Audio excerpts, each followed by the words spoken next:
Bonjour, je suis Fauve Mounou, je suis neuropsychologue et aujourd'hui nos capsules sur les conseils cognitifs va porter sur les capacités d'inhibition et la gestion de l'impulsivité. Aujourd'hui, dans la situation actuelle de confinement, vous pouvez être amené à plusieurs reprises à faire face aux difficultés de votre enfant à résister aux impulsions. Ceci peut se manifester lorsque votre enfant, par exemple, va couper la parole en pleine conversation ou lorsqu'il va venir vous interrompre alors que vous êtes dans une réunion de télétravail pour savoir quand est-ce sa collation. Ça peut aussi se manifester lorsqu'il a du mal à travailler et à résister aux différentes impulsions qui peuvent être le bruit ou quelque chose qui passe devant lui et tout d'un coup il est totalement distrait. Alors comment aider votre enfant à pouvoir développer de bonnes capacités d'inhibition ? Chez le jeune enfant, les capacités d'inhibition se développent notamment à travers un meilleur contrôle de son corps.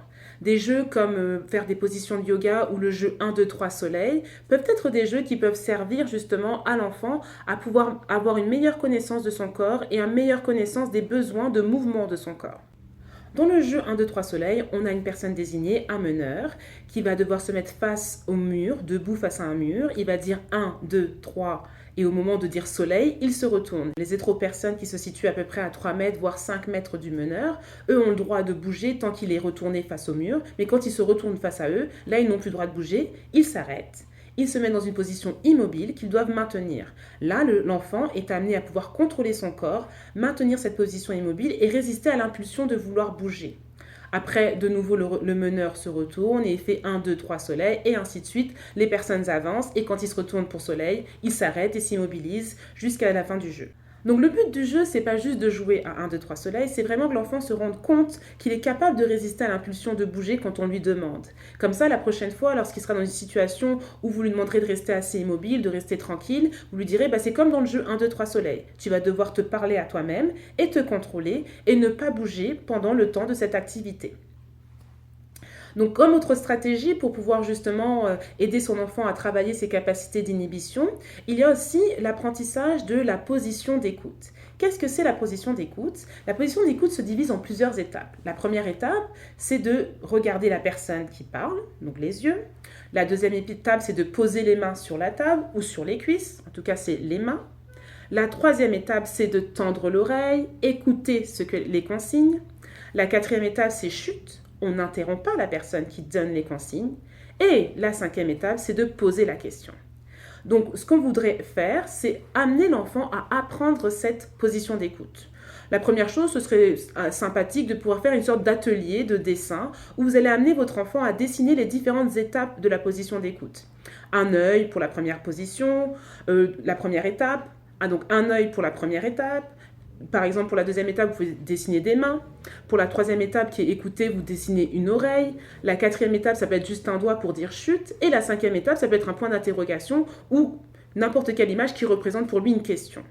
Le but, c'est pas de faire un chef-d'œuvre, c'est vraiment de donner la possibilité à votre enfant de créer lui-même les images et les différentes étapes de la position d'écoute. Après, comment le mettre en pratique ? Par exemple, on peut le faire à travers un jeu musical. On met la musique, on danse, on bouge, et quand la musique s'arrête, on dit position d'écoute, l'enfant s'assoit, tout le monde s'assoit et se met en position d'écoute.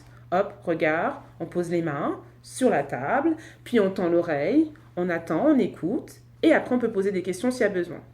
On peut aussi travailler la position d'écoute à travers le moment du repas. Par exemple, avant de manger, on dit position d'écoute, tout le monde s'assoit, à chaque fois fait les différentes étapes et l'enfant peut être aussi un acteur là-dedans. Par exemple, vous pouvez lui demander vérifie. À toi de vérifier si tout le monde a respecté la position d'écoute, a respecté les étapes. C'est vraiment intéressant d'aider votre enfant à être conscient des étapes qui vont le mener à pouvoir gérer son impulsivité. À travers ces stratégies, vous amenez votre enfant à prendre conscience de la nécessité d'écouter son corps, d'écouter les besoins de mouvement de son corps pour pouvoir gérer son impulsivité.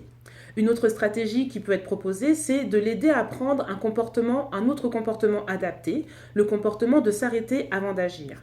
Pour cela, vous pouvez utiliser justement l'analogie avec les feux tricolores. Vous allez utiliser le feu rouge. Donc le feu rouge, ce serait pour dire d'abord j'arrête. J'arrête. Le feu orange, j'attends, j'écoute. Et le feu vert, je peux y aller. Ça va amener votre enfant à pouvoir justement se contrôler avant d'agir. d'écouter ces différentes étapes. Par exemple, lorsque vous êtes en pleine réunion télétravail, vous êtes en train de travailler et vous voulez justement que votre enfant ne vous dérange pas. Vous pouvez mettre un système devant votre porte avec les feux tricolores, où la première chose c'est feu rouge, je me demande si c'est important. Est-ce que c'est important? J'arrête, je me demande si c'est important que j'aille déranger maman ou papa en plein travail. Orange, j'attends, je toque. Vert, maman ouvre la porte. Et comme ça, vous pouvez lui apprendre à suivre ces différentes étapes avant de pouvoir intervenir. À travers toutes ces consignes-là, toutes ces aides-là, ces astuces au niveau de l'impulsivité, vous allez aussi aider votre enfant à être beaucoup plus à l'aise dans la relation à l'autre et d'être beaucoup plus adapté en situation de tous les jours. Des jeux comme le jeu ni oui ni non où l'enfant doit s'empêcher de répondre par oui ou par non à une question, ou des jeux comme Jean a dit où l'enfant doit réaliser un certain nombre d'activités mais que quand on lui a dit Jean a dit et résister aux impulsions de faire des activités ou de faire autre chose tant qu'on n'a pas dit Jean a dit. Tous ces jeux-là peuvent être utiles pour pouvoir aider votre enfant à pouvoir prendre conscience des difficultés d'inhibition qu'il a. Mais pour pouvoir prendre conscience, il faut aussi lui faire la petite sonnette d'alarme à la fin, de pouvoir lui dire « Hé, c'est super ce jeu-là, est-ce que tu t'es rendu compte que tu as réussi à résister, à pouvoir dire oui ou à pouvoir dire non, que tu as réussi à t'arrêter, que tu as réussi à te poser des questions, que tu as réussi à faire une pause avant de répondre ?» pour que la prochaine fois qu'il sente qu'il est en situation d'impulsivité, il puisse faire appel à ces mécanismes-là pour pouvoir justement résister à l'impulsion. J'espère que les conseils que je vous ai donnés aujourd'hui ont été utiles et j'espère vous retrouver très prochainement en bonne santé pour d'autres astuces autour de la cognition.